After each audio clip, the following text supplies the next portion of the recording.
ಗುರುಜಿ, ಈಗ ಡೈರೆಕ್ಟಾಗಿ ಶಿವನನ್ನೇ ಆರಾಧನೆ ಮಾಡಬಹುದಲ್ಲ, ಯಾಕೆ ಶಿವಲಿಂಗವನ್ನು ಪೂಜಿಸಬೇಕು? ಏನದರ ಹಿನ್ನೆಲೆ, ಕಥೆ? ಒಳ್ಳೆ ಪ್ರಶ್ನೆ ಕೇಳಿದೆ. ಏನು ಅಂದರೆ, ಸಾಧಾರಣವಾಗಿ ಮಹಾವಿಷ್ಣುವನ್ನ ಡೈರೆಕ್ಟಾಗಿ ಮಹಾವಿಷ್ಣು, ಹೌದು, ಲಕ್ಷ್ಮೀನ ಡೈರೆಕ್ಟಾಗಿ ಮಹಾಲಕ್ಷ್ಮಿ, ಪರಮೇಶ್ವರನ ಅಂತ. ಪರಮೇಶ್ವರನಿಗೂ ಡೈರೆಕ್ಟಾಗಿ ಪೂಜೆ ಇರತಕ್ಕಂಥ 4-5 ಸ್ಥಳಗಳಿದೆ. ಆಗಲೇ ನಿಂಗೆ ಸುರುಟಪಲ್ಲಿ ಹಿಂದೆ ಮಲಗಿರ್ತಕ್ಕಂಥ ಈಶ್ವರ ಪಾರ್ವತಿ ತೊಡೆ ಮೇಲೆ ನೇರವಾಗಿ ಅಭಿಷೇಕ ಪೂಜೆ ಪುನಸ್ಕಾರ ಆಗ್ತಕ್ಕಂಥದ್ದು ಅದು ವಿಶೇಷ. ಇನ್ನೊಂದು ತಿರುಕೊರಂಗುಡಿ ಅಂತ. ತಿರುಕೊರಂಗುಡಿ ಅಂದರೆ, ಕೊರಂಗು ಅಂದರೆ ಕೋತಿಗಳು ಅಂತ ತಮಿಳುನಾಡಲ್ಲಿ. ಆ ಕೋತಿಗಳು ಕಟ್ಟಿರ್ತಕ್ಕಂಥದ್ದು ನವನಾರಾಯಣ ಕ್ಷೇತ್ರ. ನವನಾರಾಯಣ ಕ್ಷೇತ್ರದಲ್ಲಿ ಈಶ್ವರ, ಅಲ್ಲೂ ಪರಮೇಶ್ವರ ಕೂತಿರ್ತಕ್ಕಂಥ ಪರಮೇಶ್ವರ ಇದ್ದಾನೆ. ಭಾಳ ವಿಶೇಷ. ಆ ಕೂತಿರೋ ಪರಮೇಶ್ವರನಿಗೆ ಪಳ್ಳಿಕೊಂಡ ನಂಬಿ, ಉಕ್ಕಾಂದ ನಂಬಿ, ನಿನ್ನ ನಂಬಿ, ಮಲಗಿರೋ ಈಶ್ವರ, ನಿಂತಿರೋ ಈಶ್ವರ, ಆಮೇಲೆ ಕೂತಿರೋ ಈಶ್ವರ. ಈ 3 ಥರ ವಿಷ್ಣುವನು ಹೇಗಿದ್ದಾನೋ ಆ ವಿಷ್ಣುವೇ ಸ್ವತಃ ಈ ಈಶ್ವರನ, ಕೂತಿರೋ ಈಶ್ವರನ ಪೂಜೆ ಮಾಡ್ತಕ್ಕಂಥದ್ದು. ಅದಾದ ಮೇಲೆ ಶೀರ್ಗಾಳಿ ಅಂತಕ್ಕಂಥದ್ದು. ಶೀರ್ಗಾಳಿ ಅಂದರೆ ಜ್ಞಾನವನ್ನು ಕೊಟ್ಟಿರ್ತಕ್ಕಂಥ ತಿರುಜ್ಞಾನ ಸಂಬಂಧರು. ಅಂದರೆ 4 ಜನ ಇವರು ಭಕ್ತರು. ನೀನು ಯಾವುದೇ ಈಶ್ವರನ ದೇವಸ್ಥಾನಕ್ಕೆ ಹೋಗು, 63 ಜನ ನಾಯನ್ಮಾರ್ಗಳು ಅಂತ ಕರೀತಾರೆ. ವಿಷ್ಣುಗೆ ಆಳ್ವಾರ್ಗಳು 13 ಜನ. ವಿಷ್ಣುಗೆ ಆಳ್ವಾರ್ಗಳು 13 ಜನ. ಅಂದರೆ ಹಾಡಿ ಹೊಗಳಿ ಅವ್ರನ್ನ ಭೂಲೋಕಕ್ಕೆ ಅವನ್ನ ಪ್ರಸಿದ್ಧಿಪಡಿಸಿರ್ತಕ್ಕಂಥವ್ರು 13 ಜನ. ಇವರೆಲ್ಲ ರಾಮಾಂಚಾರರು, ಇವರೆಲ್ಲ ಹೋದಾಗ ಆ ವಿಶೇಷವಾಗಿ ಆಂಡಾಳು ಇವರೆಲ್ಲ ಏನು ಮಾಡಿದ್ರು, ವಿಷ್ಣು ಭಕ್ತರು. ಅವ್ರು ವಿಷ್ಣು ಬಗ್ಗೆನೇ ಪ್ರಚಾರ. ಇಸ್ಕಾನಲ್ಲಿ ಹೆಂಗೆ ಕ್ರಿಶ್ಚಿಯನ್ ಬಗ್ಗೆ ಇವಾಗೆಲ್ಲ ಹೋಗಿ ಪ್ರಚಾರ ಮಾಡ್ತಾರೆ, ಹಾಗೆ ಆ ಕಾಲಕ್ಕೆ ಅವರುಗಳು ಆಳ್ವಾರ್ಗಳು 13 ಜನ.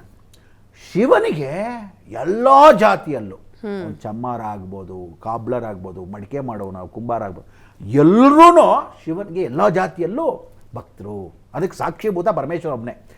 ನೀನು ಹಳೆ ದೇವಸ್ಥಾನಗಳಿಗೆ ಹೋಗು, ನಂಜನಗೂಡಿಗೆ ಹೋಗು, ಅಥವಾ ದೊಡ್ಡದು ಯಾವುದಾದ್ರು ಈಶ್ವರನ ದೇವಸ್ಥಾನಕ್ಕೆ ಹೋಗು, ತಿರುವಣ್ಣಾಮಲೆಗೆ ಹೋಗು, 63 ಜನ ವಿಗ್ರಹಗಳಿರುತ್ತೆ. ಆ 63 ಜನದಲ್ಲಿ 63 ನಾಯನ್ಮಾರ್ಗಳು ಅಂತ ಕರೀತಾರೆ, ಅವರ ಭಕ್ತರು.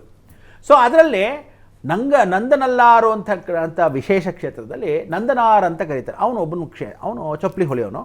ಅವನು ಪರಮೇಶ್ವರನಿಗೆ ಚಪ್ಪಲಿ ಹೊಲಿದೇ ನಾನು ಈಶ್ವರನ ದೇವಸ್ಥಾನ ಕಟ್ಟಬೇಕು ಅಂತ ಕಟ್ಟಿರ್ತಾನೆ. ಆ ಭಕ್ತಿ ಇರುತ್ತೆ.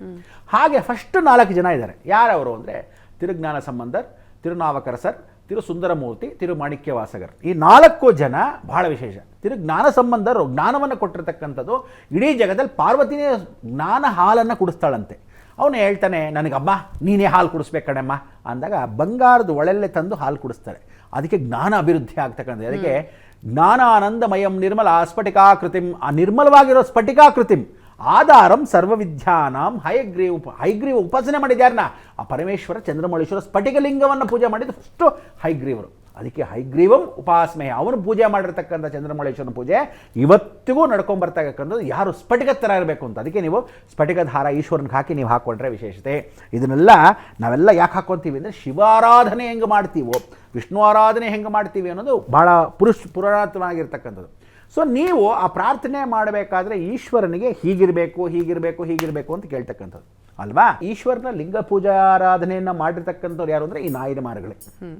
ಏನು ಅಂದರೆ, ಜಗತ್ತಲ್ಲಿ ಒಬ್ಬ ಮನುಷ್ಯ ಸೃಷ್ಟಿ ಪೂಜೆಯನ್ನು ಮಾಡ್ತಕ್ಕಂಥದ್ದು.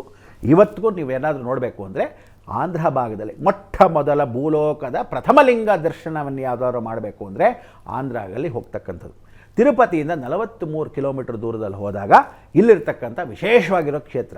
ಅಲ್ಲಿ ಭೈರವ ಅನುಗ್ರಹವನ್ನು ಪಡಿತಕ್ಕಂಥ, ಅದಕ್ಕೆ ಬ್ರಹ್ಮರಾಕ್ಷಸ ರೂಪದಲ್ಲಿ ಬ್ರಹ್ಮ, ಮಧ್ಯತೋ ಪರಶುರಾಮ ಕ್ಷೇತ್ರ, ಮಧ್ಯತೋ ಸಾಕ್ಷಾತ್ ಪರಶುರಾಮ ಅವತಾರದಲ್ಲಿರ್ತಕ್ಕಂಥ ಲಿಂಗಮಯ, ಪೂರ್ಣವಾಗಿರ್ತಕ್ಕಂಥ ಹೊರಭಾಗದಲ್ಲಿ ವಿಷ್ಣು, ಪರಶುರಾಮನೇ ವಿಷ್ಣುಮಯವಾಗಿ ಕೂತಿದ್ದಾನೆ. ಬ್ರಹ್ಮ ವಿಷ್ಣು ಮಹೇಶ್ವರರು 3 ಒಂದೇ ಲಿಂಗದಲ್ಲಿ 60 ವರ್ಷಕ್ಕೆ ಒಬ್ಬ ಮನುಷ್ಯನಿಗೆ ಸಂವತ್ಸರಾಂ ಪೂಜಿತ ಅಂತ. 60 ವರ್ಷಕ್ಕೆ ಒಂದು ಮನುಷ್ಯನಿಗೆ ಜೀವನ ಅರ್ಧ ಮುಗ್ದೋಯ್ತು ಅಂತ. 120 ಇಯರ್ಸ್ ಒಂದು ಮನುಷ್ಯ ಬದುಕ್ತಾನೆ. 120 ಇಯರ್ಸಲ್ಲಿ 60 ಇಯರ್ಸ್ ಶ್ರೇಷ್ಠಾಬ್ಧಿ ಪೂರ್ತಿ. 60 ವರ್ಷ ದಾಟಿದ್ರೆ, 60 ಸಂವತ್ಸರಗಳು ದಾಟಿದ್ರೆ ಒಂದು ಯುಗ ದಾಟಿದಂಗೆ ಅವನು. 60 ಸಂವತ್ಸರಗಳಿರುತ್ತೆ. ಸೊ 2 ಸರಿ ಅವನು ಯಾರಾದರೂ ಪ್ರತಿಷ್ಠೆ ಮಾಡ್ತಾ ಅಂದರೆ 2 ಯುಗಗಳು. ಅದಕ್ಕೆ ಒಂದು ಆನೆ, ಒಂದು ಮನುಷ್ಯ ಬದುಕೋದು 120 ವರ್ಷ, 5 ದಿನ, 5 ಕ್ಷಣ, 5 ತಿಂಗಳು, ಇಷ್ಟೇ ಕ್ಷಣ ಬದುಕೋದಂತ. ಸೊ ಒಂದು ಆನೆಗೂ ಇರ್ತಕ್ಕಂಥದ್ದು, ಒಂದು ಮನುಷ್ಯನಿಗೆ ಇರ್ತಕ್ಕಂಥ ಆಯುಸ್ಸು ಇಷ್ಟೇ ಅಂತ. ಈ ನಡುವೆ ಅದೂ ಇಲ್ಲ ನಿಮಗೆಲ್ಲ. ಓನ್ಲಿ 50%, 50ಕ್ಕೆ ಗೋವಿಂದ. ಅದಕ್ಕೆ ನಾವು ಹೇಳೋದು, ಮನುಷ್ಯ ಇರೋವರೆಗೂ ಜೀವಂತವಾಗಿರುವಾಗ ನಾವು ಪೂಜೆ ಪುನಸ್ಕಾರ ಮಾಡಬೇಕಾ, ಲಿಂಗಮಯ ಪೂಜೆ ಅಂತ. ಅದಕ್ಕೆ ಏನು ಮಾಡಿದ್ರು, ಆಧಾರ ಏನಿದೆ ಅಂದರೆ ಒಂದು ಕಥೆಯನ್ನು ಹೇಳ್ತಾರೆ. ಇದು ಕಥೆ ಏನು ಹೇಳಿದ್ರು, ಫಸ್ಟ್ ಒಂದು ಸರಿ ಫಸ್ಟ್ ಕ್ಲಾಸ್ ಆಗಿದ್ದಾಗ ದೂರ್ವಾಸ ಮುನಿಗಳು ಬರ್ತಾರೆ. ಏನು ಮಾಡ್ತಾರೆ ದೂರ್ವಾಸ ಮುನಿಗಳು? ತುಂಬ ಕೋಪಿಷ್ಟ್ರು. ಎಲ್ಲಿಗೋಗ್ತಾರೆ ದೂರ್ವಾಸ ಮುನಿಗಳು? ಹೀಗೆ ಭೃಗಮನಿಗಳು ಇರತಕ್ಕಂಥವ್ರು ದೂರ್ವಾಸ ಮುನಿಗಳು ಕೋಪಿಷ್ಟ್ರು. ದೂರ್ವಾಸ ಮುನಿಗಳು, ಭೃಗಮನಿಗಳು ಏನು ಮಾಡ್ತಾರೆ ವಿಶೇಷ, ಆ ಜಯ ವಿಜಯನ ಭೂಲೋಕಕ್ಕೆ ಕಳಿಸಿರ್ತಕ್ಕಂಥವ್ರು. ಅದೇ ವೈಶಿಷ್ಟ್ಯದಲ್ಲಿ ನೀವು ಜ್ಞಾಪಕ ಇಟ್ಕೋಬೇಕಂದ್ರೆ ಫಸ್ಟ್ ಹೋಗ್ತಾನೆ ಬ್ರಹ್ಮಲೋಕಕ್ಕೆ. ಬ್ರಹ್ಮ ಎಲ್ಲಿ ಅವನು ನನ್ನ ಆಧಾರ ಪೂಜೆ ಪುರಸ್ಕಾರ ಯಾರು ಮಾಡ್ತಿಲ್ವಂತ ಹೋಗಿ ನೋಡಿದಾಗ ಅವನು ಸರಸ್ವತಿ ಜೊತೆ ವಾಣಿ ಕಮಲ ಜಾತ ರಮಣಿ ವೀಣ ಪಾಣಿ ಪಾಹಿ ಮಾಮ ಅಂತ ಹೋಗಿರ್ತಿರ್ತಾನೆ. ನಾನು ಬಂದಾಗಲೂ ಕೇರ್ ಮಾಡಿಲ್ಲೇನು, ನಿನಗೆ ಭೂಲೋಕದಲ್ಲಿ ಎಲ್ಲೋ ಬ್ರಹ್ಮ ಪೂಜೆ ಪುನಸ್ಕಾರವಿಲ್ಲದೆ ಹೊರಟೋಗ್ಲಿ ಅಂತ ಚಾಪಾಗ್ತಾನೆ. ಸೊ ಬ್ರಹ್ಮನಿಗೆ ಭೂಲೋಕದಲ್ಲಿ ಪೂಜೆ ಪುರಸ್ಕಾರ ಇಲ್ಲ. ಆವಾಗ ಕ್ಷಮಾಪಣೆಯನ್ನು ಕೇಳಿದಾಗ ಅದಕ್ಕೆ ತದನಂತರ 2 ಕಡೆ ಕೊಡ್ತಾನೆ. ಒಂದು ಪುಷ್ಕರಲ್ಲಿ ಬ್ರಹ್ಮ ಪೂಜೆ, 2ನೇದು ಕೊಡುಮುಡಿಲಿ ಪೂಜೆ. ಅವ್ನಿಗೆ 2 ಕಡೆನೇ, ಉತ್ತರ ದಕ್ಷಿಣದ ಬಿಟ್ಟರೆ. ತದನಂತರ ವೈಕುಂಠಕ್ಕೆ ಹೋಗೋಕ್ಕೆ ಮೊದಲು ಶಿವಲೋಕಕ್ಕೆ ಹೋಗ್ತಾನೆ. ಶಿವನು ಪಾರ್ವತಿ ಜೊತೆಯಲ್ಲಿ ಅವನು ಸರಸಲಾಪವಾಗಿ ಪಾರ್ವತಿ ಜೊತೆಯಲ್ಲಿ ರುದ್ರತಾಂಡವ ಅಲ್ಲ, ಸೌಮ್ಯ ಸ್ವರೂಪವಾಗಿ ನಟರಾಜ ತಾಂಡವನ್ನು ಹಾಡ್ತಾನೆ. ಅಂಥ ಒಂದು ನಟರಾಜ ನೃತ್ಯವನ್ನು ನೋಡಿದಾಗ ಒಂದು ಕಾಲನ್ನು ಬದಲಾಯಿಸ್ತಾನೆ, ಇನ್ನೊಂದು ಕಾಲನ್ನು ತಿರುಗಿಸ್ತಾನೆ. ಇವತ್ತಿಗೂ ಗಮನ ಇಟ್ಕೊಳ್ಳಿ, ನಟರಾಜ ಯಾವತ್ತು ಬಲಗಾಲನ್ನು ಕೆಳಗಿಟ್ಟು ಎಡಗಾಲನ್ನು ಮೇಲೆತ್ತಾನೋ ಅದು ಚಿದಂಬರ, ಯಾವತ್ತು ಎಡಗಾಲನ್ನು ಇಟ್ಟು ಬಲಗಾಲನ್ನು ಎತ್ತಾನೋ ಮದುರೈ. ಕಾಲು ಬದಲಾಯಿಸಿದ ಸ್ಥಳ ವಿಶೇಷತೆ. ಅವನು 2 ಕಾಲು ಬದಲಾಯಿಸ್ತಾನೆ. ಚಿದಂಬರದಲ್ಲಿ ಬಲಗಾಲ ಕೆಳಗೆ ಇಡ್ತಾನೆ, ಎಡಗಾಲ ಮೇಲಿಡ್ತಾನೆ. ಆವಾಗ ಹೀಗೆ ನಿಂತಿರ್ತಾನೆ ನಟರಾಜ. ಆ ಕಾಲನ್ನು ಬದಲಾಯಿಸೋದು ಮದುರೈನಲ್ಲಿ ಮೀನಾಕ್ಷಿ ಕ್ಷೇತ್ರದಲ್ಲಿ ಎಡಗಾಲ ಕೆಳಗಿಟ್ಟು ಬಲಗಾಲ ಹೀಗೆ ಇಡ್ತಾನೆ. ಅದೇ ವಿಶೇಷವಾಗಿರೋ ಅಮೃತ ಕಡೇಶ್ವರ. ಆ ನಟರಾಜ ಬೇರೆ. ಅದಕ್ಕೋಸ್ಕರ ಇಂಥ ಒಂದು ನಟರಾಜನಿಗೆ ವಿಗ್ರಹ ಪೂಜೆ ಅನ್ನೋದು ನಟರಾಜ ಪೂಜೆಯನ್ನು ಮಾಡ್ತೀವಿ ಹೊರತು ಅವನಿಗೆ ಆಧಾರವಿಲ್ಲದೆ ಇವನು ಸರಸಲಾಪ ಆಡಿದಾಗ ಅವನೇನು ಮಾಡ್ತಾನೆ, ಶಾಪ, ಇನ್ನ ಮೇಲೆ ಭೂಲೋಕದಲ್ಲಿ ನಿನಗೆ ಯಾವ ಕಾಲಕ್ಕೂ ನಿನ್ನ ಆಕಾರದಲ್ಲಿ ಪೂಜೆ ಆಗದೆ ಹೊರಟೋಗ್ಲಿ ಅಂತ ಶಾಪ ಆಗ್ತದೆ. ಆವತ್ತಿಂದ ಭೂಲೋಕದಲ್ಲಿ ಅವನಿಗೆ ಆಕಾರವಿಲ್ಲದೆ ಪೂಜೆ. ತದನಂತರ ವಿಷ್ಣುಗೆ ಪೂಜೆ ಹೋದಾಗ ನಿನ್ನ ಕತೆ ಗೊತ್ತೇ ಇದೆ. ಇದೇ ಮೇಲೆ ಜಾಡಿಸಿ ಒದಿತಾನೆ. ಆಗ ಲಕ್ಷ್ಮಿ ನನ್ನ ಹೃದಯ ಕಮಲಗಳಲ್ಲಿ ಇದ್ದಾಗಲೂ ನನ್ನನ್ನು ಒದ್ದಾಗಲೂ ನೀನು ಸುಮ್ಮನೆ ಹೋಗಿ ಕಾಲು ಹಿಡ್ಕೊಂಡು ಕೂತಿದ್ದೆ ನೀನು ಅಂತ. ಅವ್ನು ಪಾಪ 3ನೇ ಕಣ್ಣು ತೆಗಿಬೇಕು, ದುರಹಂಕಾರ ಇತ್ತಲ್ಲ, ಅದಕ್ಕೋಸ್ಕರ ಅಂತ ಹೇಳಿ ವಿಷ್ಣು ಕಾಲು ಮುಡ್ಸ್ಕೊಂಡು ಹೊಡ್ಕೊಂಡು ಅವ್ನು ನಮಸ್ಕಾರ ಮಾಡೋಕ್ಕಲ್ಲ. ಆಮೇಲಿಂದ ಜಯ ವಿಜಯ ಕತೆ, ವಿಷ್ಣು 10 ಅವತಾರ ತೆಗೆದಿದ್ದ ಕತೆ. ಏನಕ್ಕೆ ಅಂದರೆ ಲಿಂಗ ಪೂಜೆಯನ್ನು ಯಾಕೆ ಮಾಡ್ತೀವಿ ಅಂದರೆ, ಯಾವತ್ತು ಶಂಕರಾಚಾರ್ಯ ಹೇಳಿದ್ದು ಒಂದೇ, ಹೀಗೆ ಇಟ್ಕೋಬೇಕು. ನಿಮಗೆ ಬೇಕಾಗಿರೋದು ಜ್ಞಾನ. ಒಬ್ಬ ಮನುಷ್ಯನಿಗೆ ಜ್ಞಾನ ಇದ್ದರೆ ಪ್ರಜ್ಞಾ ವಿದ್ಯಾ ಬುದ್ಧಿ 3 ಕೊಡತಕ್ಕಂಥವಳು ಅವಳೇ ವಾಣಿ ಕಮಲ ಜಾತರಮಣಿ ವೀಣಪಾಣಿ ಪಾಹಿಮಾಂ. ಅದಕ್ಕೆ ನೀಲಾ ಸರಸ್ವತಿ ಅಂತ ಕರೀತಾರೆ. ಶಂಕರಾಚಾರ್ಯ ಹೀಗೆ ಇಟ್ಕೊಂಡಾಗ ಜ್ಞಾನ ಆನಂದ, ಜ್ಞಾನ ಆನಂದಮಯಂ ನಿರ್ಮಲಾ ಸ್ಫಟಿಕ. ಆ ಜ್ಞಾನ ಮತ್ತು ಆನಂದವನ್ನು ನೀನು ಯಾವತ್ತು ಪಡಿತೀಯ ಅಂದರೆ ಇಡೀ ಜಗತ್ತಿನ ಸೃಷ್ಟಿಯನ್ನು ನೀನು ನೋಡ್ತೀಯೋ. ಒಬ್ಬ ಮನುಷ್ಯ ಸ್ಯಾಟಿಸ್ಫ್ಯಾಕ್ಷನ್ ಆಗುವಾಗ ಏನು ಅಂದರೆ ಅವನು ಗಂಡ ಹೆಂಡತಿ ಅನ್ಯೋನ್ಯತೆ ಇದ್ದಾಗ ಆ ಸೃಷ್ಟಿ ಜ್ಞಾನವನ್ನು ಸೇರುತ್ತೆ ಅಂತಕ್ಕಂಥದ್ದು ವಿಶೇಷ ರಹಸ್ಯ. ಸೊ ಒಂದು ಹೆಣ್ಣು ಒಂದು ಗಂಡನ ಸಮ್ಮಿಲನ ವಿಶೇಷವಾಗಿರ್ತಕ್ಕಂಥ ಸಂಗತಿನೇ ಲಿಂಗಮಯ.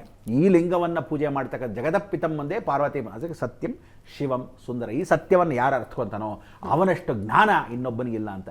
ಸೊ ಲಿಂಗ ಪೂಜೆಯನ್ನು ಮಾಡಿದಾಗ ಪರಿಪೂರ್ಣ ರಕ್ಷಾ ಕವಚವನ್ನು ಹಾಕಿರ್ತಕ್ಕಂಥದ್ದು. ಎಷ್ಟೋ ಜನ ಪೂಜೆ ಮಾಡಿದಾಗ ನಮಗೆ ಕೈಲಿಲ್ಲ, ವಿಗ್ರಹ ಇಲ್ಲ, ಅದಿಲ್ಲ ಅಂತಿಲ್ಲ. ಭೂಲೋಕದಲ್ಲಿ ಎಲ್ಲ ವಿಗ್ರಹ ಆಮೇಲೆ ಕೆತ್ತಕ್ಕೆ ಶುರು ಮಾಡಿದ್ದು, ಆದರೆ ಯಾವುದು ಸೃಷ್ಟಿ ಅಲ್ಲ.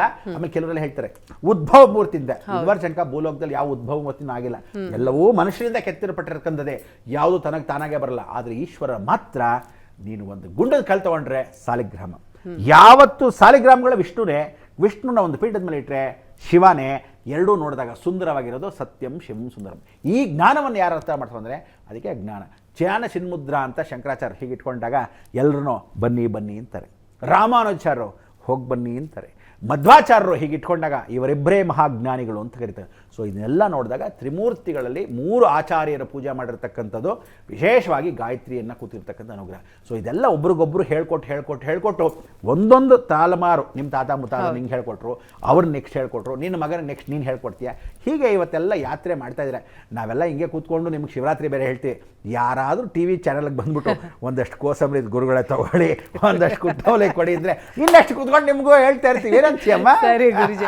ಅಂದ್ರೆ ಶಿವನನ್ನ ಆಕಾರವಾಗಿ ಯಾಕೆ ಪೂಜೆ ಮಾಡಲ್ಲ, ಲಿಂಗವಾಗಿ ಯಾಕೆ ಮಾಡ್ತಾರೆ ಅನ್ನೋದಕ್ಕೆ ಒಂದು ಕತೆ ಇದೆ ಅನ್ನೋದು.